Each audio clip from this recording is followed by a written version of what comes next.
maging biyak ng iisang buwan. Tutusin, hindi lang naman kaming mga kontraktor ang nakikinabang dito. Marami din sa inyo, mga politiko, ang nagpapataba ng bulsa sa pangungurakot. Kawawa po talaga ang mga mamamayang Pilipino kasi ninanakaw lang natin ang kaban ng bayan. Sinong umaahon, tayo ba o sila? Pinanitili nila habang nakalubog ka ba? Sa napunta ka sa pinaghirapan ko mga bayan. Binubunto na naman ang pangyayon.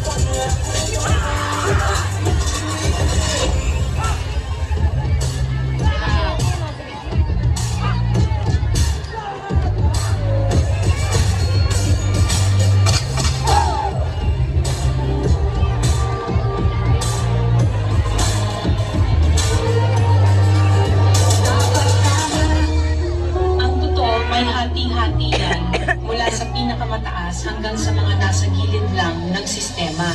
Sa patuloy na pagdinig sa Senado sa mga di umano kinorakot na proyekto ng gobyerno, 491 projects. Dapat alam natin ang tama, ba't di natin ginagawa? Paulit-ulit lang, ito ang tamang simula. Bet, nagbibideo ako. Natatapos sa trasamali, nakikita ng stress ng sapatos. Ilang beses na ako, ilang beses na ako. Pati natin subukan at tulungan at pumato. Bumahagi sa bigat na matagal na natin pasapat tayo ng sama-sama. Ay malalakas ang mas maliit ng oras. Sa ating panaginip ko ng pag-ibigin ng tao na katatak. Na pangalan sa balota, huwag na tayo magpautong na sa ating kapag-yakin. Huwag tayo pag-ibigin. Hindi mong itigil ang pagsisi sa sukil na nasa pwesto. Di ka nakilala ang magsimula sa lahat ng kanyang pangalan. Hindi tayo kumbinsido, huwag na natin dapat tayo. Huwag ninyong ipakita sa publiko na malinis kayo dahil sa bawat proyekto may kapalit na porsyento para sa inyong mga opisina. Tingnan ninyo rin ang mga pangalan na nakaupo ngayon at lalo na sa mismo mga nagpapalakad ng gobyerno.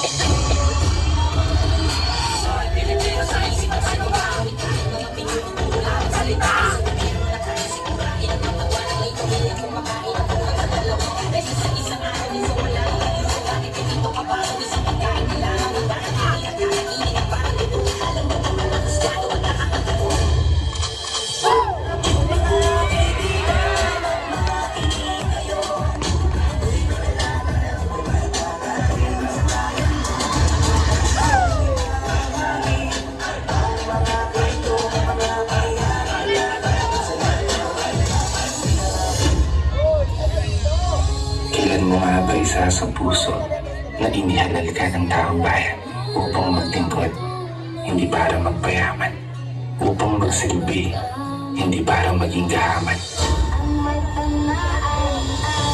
Nakakapagod ng maging mahirap.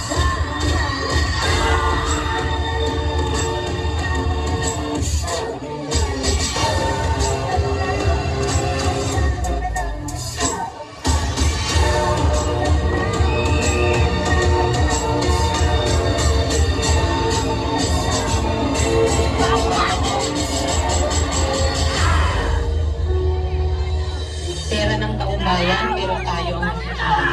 Hindi ba tayo nahiya? Ang mga mahihirap mas lalong naghihirap. Kaya tama na ang pangungurakot natin. Akala nyo ba